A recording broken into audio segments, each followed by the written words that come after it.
स्वागत है आप सभी का आपके अपने परिवार संस्कृत प्रभाव पर। मित्रों, माध्यमिक शिक्षा सेवा चयन बोर्ड की एक बड़ी अपडेट के साथ आप सबके बीच में उपस्थित हुए हैं। समायोजन, नियुक्ति, वेटिंग लिस्ट एवं तदर्थ शिक्षकों से संबंधित यह एक महत्वपूर्ण सूचना है। प्रारंभ से लेकर के अंतिम तक पूरे वीडियो को देखेगा और तथ्यों को समझेगा। आखिर तदर्थ शिक्षकों पर जो अभी हाल ही में सुप्रीम कोर्ट का आदेश आया है, उसका क्या असर वेटिंग लिस्ट या समायोजन पर हो सकता है, इन सभी बिंदुओं पर मैं बात करूंगा।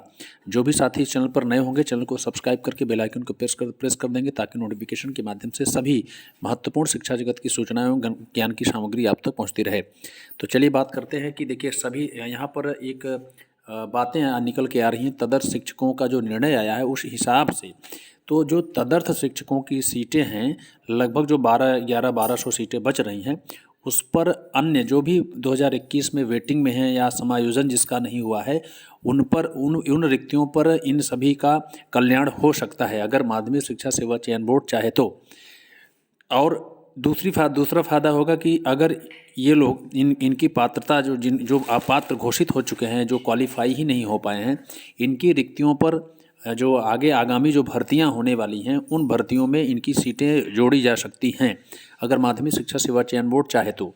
लेकिन तमाम ऐसे प्रतियोगी शिक्षक 2021 में चयनित होते हुए भी अभी अपने आप को अचयनित महसूस कर रहे हैं। उसका मात्र और मात्र कारण यही है कि जहाँ पर भी जा रहे हैं वहाँ पर तदर्थ शिक्षक कहीं न कहीं से पहले से कार्य कर रहे हैं।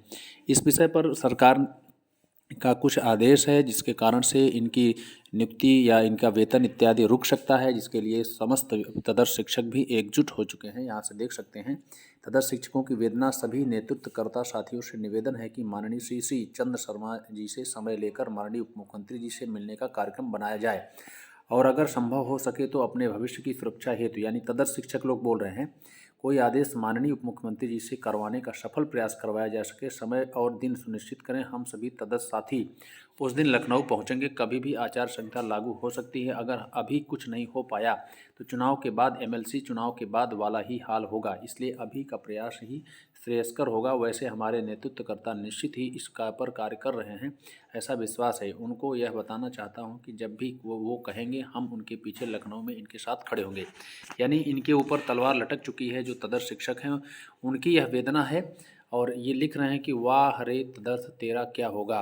आज डायरेक्टर विनय कुमार पांडे जी ने कहा, आप लोगों के पास एक हफ्ते का समय बचा है। आप लोग प्रयास करें कि कोई पत्र जारी हो जाए, नहीं तो मजबूरन अधिकारी कैंडिडेट को तदर्थ के पदों पर ज्वाइनिंग करा देंगे। इसको मतलब समझ सकते हैं। अगर इनका कुछ नहीं होगा तो तदर्थ की रिक्तियों पर जो भी प्रतियोगी शिक्षक समायोजित नहीं हो पाए हैं या जिनका वेटिंग लिस्ट में नाम है, उनका ऐसा, यानी उनका हो सकता है। अब दो धड़ों में विभक्त हैं प्रतियोगी शिक्षक, एक तदर्थ और एक अन्य जो फ्रेश लिस्ट में है।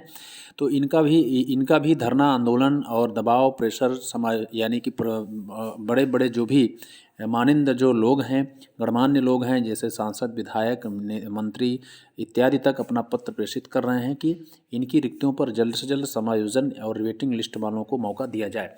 तो वेतन रोक देंगे, यानी कि अधिकारी कैंडिडेट को तदर्थ के पदों पर ज्वाइनिंग करा देंगे और वेतन रोक देंगे। इन्हीं तदर्थ की वजह से तमाम ऐसे चयनित प्रतियोगी शिक्षक अभी दर दर भटक रहे हैं।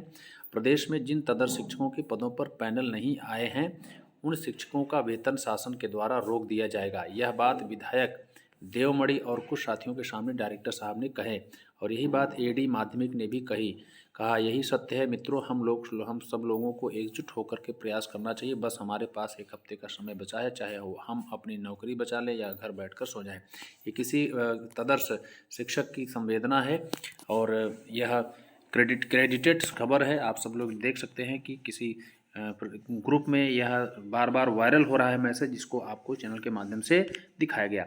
यहाँ से देख सकते हैं, उमेश द्विवेदी सदस्य विधानसभा की तरफ से भी एक लेटर डॉक्टर दिनेश शर्मा जी, माननीय उप मुख्यमंत्री उत्तर प्रदेश सरकार को कहा गया है। विषय, अशासकीय सहायता प्राप्त माध्यमिक विद्यालय में अद्यतन यानी आज तक कार्यरत तदर्थ शिक्षकों के वेतन के संबंध में अनुरोध है कि माननीय सर्वोच्च न्यायालय के आदेश के आलोक में सरकार द्वारा अभी कोई निर्णय नहीं लिया गया है तथा सरकार द्वारा निर्णय न होने तक समस्त कार्यरत तदर्थ शिक्षकों का वेतन भुगतान करने का आदेश पारित करने का कष्ट करें। यानी कि इनके तरफ से सपोर्टर भी बहुत सारे लोग आ गए हैं, यहाँ से देख सकते हैं आप। और तो ये गणमान्य सदस्य लोगों का भी आदेश लेटर पत्र यहाँ से देख सकते हैं कि डॉक्टर दिनेश शर्मा जी माननीय उप मुख्यमंत्री उत्तर प्रदेश सरकार को संबोधित एक लेटर रखा गया है। दूसरी खबर, माध्यमिक शिक्षा सेवा चयन बोर्ड के समस्त प्रतियोगी छात्र भाइयों बहनों को सूचित करना है कि अध्याचन मांगे जाने के पोर्टल को सर्वर धीमा होने के कारण 3 दिन का बढ़ा दिया गया है।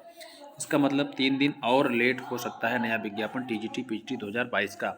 इसकी वजह से अब अंतिम तारीख 20 दिसंबर होगी। प्रतियोगी मोर्चा की टीम का पूरा प्रयास है कि नया विज्ञापन चुनाव आचार संहिता लगने से पूर्व जारी करा लिया जाए तथा विज्ञापन वर्ष 2016 और विज्ञापन वर्ष 2021 में ऐसे अभ्यर्थी जिनकी नियुक्ति किन्हीं कारणों से नहीं हो पाई है उनका समायोजन भी इसी आने वाले अध्याचन में कराया जाए।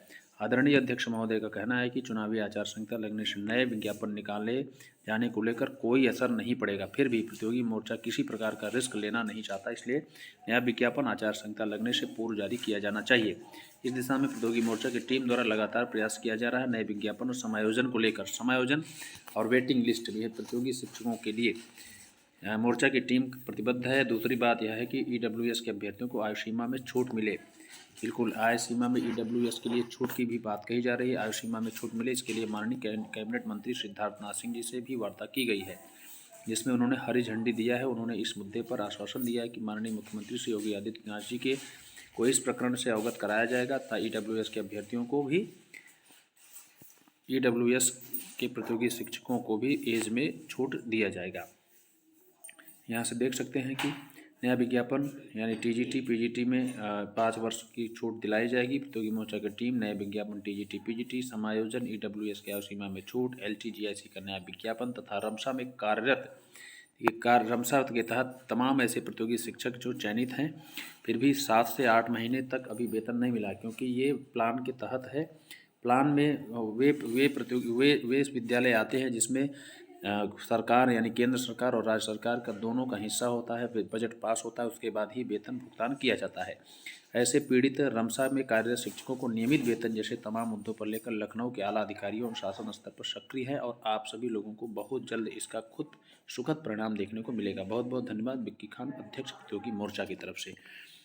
यहाँ से दूसरी खबर देख सकते टीजीटी 2016-2021 में प्रतीक्षारत सूची में चयनित समस्त अभ्यर्थियों की नियमावली 1998 के नियम 13(3) में संशोधन कराकर काउंसलिंग कराकर पदस्थापना के संबंध में सेवा में माननीय महेंद्र सिंह जी मंत्री उत्तर प्रदेश सरकार को यह प्रतियोगी शिक्षकों ने लेटर प्रेषित किया है, विज्ञापन दिया है और 3 बिंदुओं की बात किया हुआ है। यहाँ से देख सकते हैं 2016-2021 में बहुत से पद रिक्त हो गए हैं। सभी विषयों में लगभग बहुत सारे विषयों में बहुत सारी रिक्तियां हैं। इसमें समायोजित भी हो सकते हैं प्रतियोगी शिक्षक और वेटिंग लिस्ट में भी तमाम ऐसे प्रतियोगी मिनिमम कटाव पर चयनित प्रतियोगी शिक्षकों का चयन हो सकता है।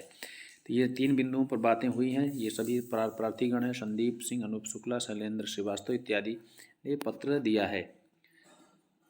यहाँ से देख सकते हैं 115 के अंतर्गत सूचना प्रदेश के रमसा योजना अंतर्गत हजारों राजकीय रमसा पीड़ित प्रतियोगी शिक्षकों का ये प्रमुख सचिव विधान परिषद उत्तर प्रदेश के लिए है। देखिए, प्रदेश में रमसा योजना के अंतर्गत हजारों राजकीय हाई स्कूल संचालित हैं। इसका 40% वेतन सरकार एवं 60% वेतन केंद्र सरकार के द्वारा दिया जाता है, परंतु इन 2 जगहों से वेतन आने के कारण इन शिक्षकों को कभी समय पर वेतन नहीं मिल पाता।